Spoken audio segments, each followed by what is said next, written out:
ಮೊದಲಿಗೆ ನೀವಿಲ್ಲಿ ನೋಡ್ಬೋದು, ಇಲ್ಲಿ ಮತದಾರರ ಹೆಸರು, ಮತದಾರರ ಭಾವಚಿತ್ರ, ಗುರುತಿನ ಚೀಟಿ ಸಂಖ್ಯೆ ಅಂದರೆ ಐಡೆಂಟಿಟಿ ಕಾರ್ಡ್ ನಂಬರ್, ಹಾಗೆ ಇಲ್ಲಿ ಕ್ರಮ ಸಂಖ್ಯೆ, ವಿಧಾನಸಭಾ ಕ್ಷೇತ್ರ, ಹಾಗೆ ನಾವು ಎಲ್ಲಿ ವೋಟ್ ಮಾಡ್ತೀವಿ ಅದೆಲ್ಲ ಇರುತ್ತೆ, ಮತ್ತು ನಮ್ಮ ರಾಜ್ಯದ ಹೆಸರು ಕೂಡ ಇರುತ್ತೆ, ಹಾಗೆ ಇಲ್ಲಿ ಪಿನ್ ಕೋಡ್ ಕೂಡ ಇರುತ್ತೆ. ನೆಕ್ಸ್ಟಲ್ಲಿ ಒಂದು QR ಕೋಡ್ ಇರುತ್ತೆ.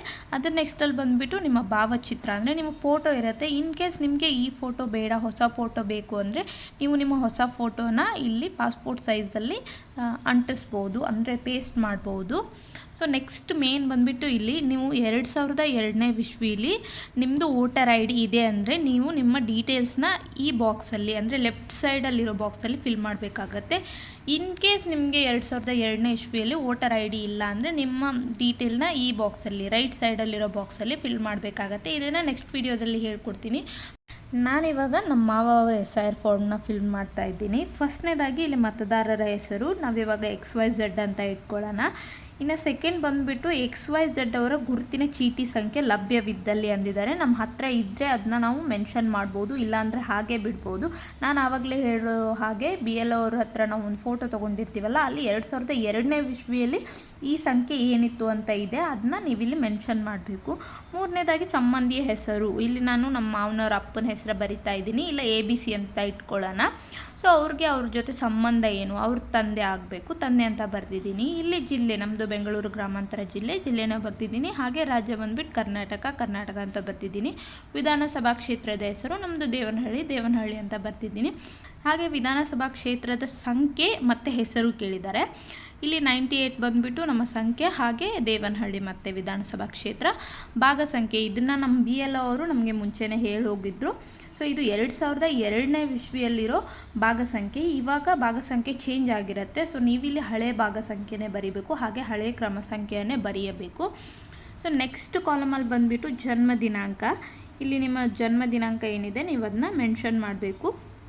ಇವಾಗ ನೀವು ಜನವರಿ 1ಗೆ ಹುಟ್ಟಿದರೆ 01/01/1957 ಅಂತ ಬರೀಬೇಕು. ನೀವು ಇನ್ ಕೇಸ್ ಫೆಬ್ರವರಿ 1 ಕೊಟ್ಟಿದ್ರು ಅಷ್ಟೇ, ಇಲ್ಲಿ 02 ಅಂತ ಬರೀಬೇಕು. ಸೊ ಕೊಟ್ಟಿರೋ ಎಲ್ಲ ಕಾಲಮ್ನ ಪುಲ್ ಮಾಡಿಕೊಂಡು ಫಿಲ್ ಮಾಡಬೇಕಾಗತ್ತೆ. ಇನ್ನು ನೆಕ್ಸ್ಟ್ ಕಾಲಮಲ್ಲಿ ಬಂದುಬಿಟ್ಟು ಆಧಾರ್ ಸಂಖ್ಯೆ. ನಿಮ್ಮ ಹತ್ರ ಆಧಾರ್ ಕಾರ್ಡ್ ಇದ್ದೇ ಇರುತ್ತೆ, ಇಲ್ಲ ಅಂದರೆ ಹಾಗೆ ಬಿಡ್ಬೋದು. ಇದ್ದರೆ ಇಲ್ಲಿ ನಿಮ್ಮ ಆಧಾರ್ ಸಂಖ್ಯೆನ ಬರೀಬೇಕು. ನೆಕ್ಸ್ಟ್ ಬಂದುಬಿಟ್ಟು ಮೊಬೈಲ್ ಸಂಖ್ಯೆ. ನೀವು ಪ್ರೆಸೆಂಟ್ ಯಾವ ಫೋನ್ನ ಯೂಸ್ ಮಾಡ್ತಾ ಇದ್ದೀರಾ, ಯಾವ ಸಿಮ್ ಆನ್ ಇದೆ ಆ ಸಿಮ್ನ ನಂಬರ್ ಬರೀಬೇಕಾಗತ್ತೆ. ಹಾಗೆ ತಂದೆ ಅಥವಾ ಪೋಷಕರ ಹೆಸರು. ನಾನಿಲ್ಲಿ ನಮ್ಮ ಮಾವನವ್ರ ಅಪ್ಪನ ಹೆಸರು ಮತ್ತು ABC ಅಂತ ಬರ್ತಿದ್ದೀನಿ. ಸೊ ಅದ್ರ ನೆಕ್ಸ್ಟಲ್ಲಿ ಅವ್ರದ್ದು ನಿಮಗೆ ವೋಟರ್ ID ನಂಬರ್ ಗೊತ್ತಿದ್ದರೆ ಅದನ್ನು ಬರೀರಿ, ಇಲ್ಲಾಂದರೆ ಇಲ್ಲ empty ಬಿಡಿ. ತಾಯಿಯ ಹೆಸರು XYZ ಅಂತ ಬರೆದಿದ್ದೀನಿ. ಅವರ ಸಂಖ್ಯೆನೂ ಗೊತ್ತಿದ್ದರೆ ವೋಟರ್ IDದು ಬರೀಬೇಕು, ಇಲ್ಲಾಂದರೆ ಹಾಗೆ ಬಿಡ್ಬೋದು. ಅದ್ರ ನೆಕ್ಸ್ಟು ಸಂಗಾತಿಯ ಹೆಸರು ಅಂತ ಕೇಳಿದ್ದಾರೆ, ಅಂದರೆ ನಮ್ಮ ಅತ್ತೆಯ ಹೆಸರನ್ನು ಮೆನ್ಷನ್ ಮಾಡಿದ್ದೀನಿ. ಸಂಗಾತಿಯ ಮತದಾರರ ಭಾವಚಿತ್ರ, ಗುರುತಿನ ಚೀಟಿ ಸಂಖ್ಯೆ ಲಭ್ಯವಿದ್ದಲ್ಲಿ ಅವ್ರ ನಂಬರ್ ನನಗೆ ಗೊತ್ತಿತ್ತು.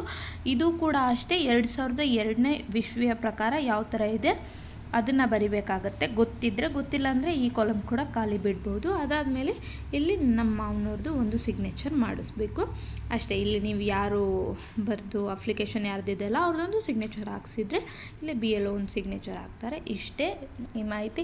ಏನಾದರೂ ನಿಮಗೆ ಇದರಲ್ಲಿ ಡೌಟ್ ಇದ್ದರೆ ನೀವು ಕಮೆಂಟ್ ಮಾಡ್ಬೋದು, ನಾನು ಇಮಿಡಿಯೇಟಾಗಿ ರಿಪ್ಲೈ ಮಾಡ್ತೀನಿ. ನೆಕ್ಸ್ಟಲ್ಲಿ ನಮ್ಮ ಅತ್ತೆಯವ್ರದ್ದು ಹಾಗೆ ನಮ್ಮ ಯಜಮಾನ್ರದ್ದು ಮತ್ತು ನಮ್ಮದು ಯಾವ ಥರ ಫಾರ್ಮ್ನ ಫಿಲ್ ಮಾಡಬೇಕು ಅಂತ ಹೇಳ್ಕೊಡ್ತೀನಿ. ವಿಡಿಯೋ ಇಷ್ಟ ಆದರೆ ಲೈಕ್, ಶೇರ್, ಕಮೆಂಟ್ ಮಾಡಿ, ಹಾಗೆ ಚಾನಲ್ನ ಸಬ್ಸ್ಕ್ರೈಬ್ ಮಾಡಿ.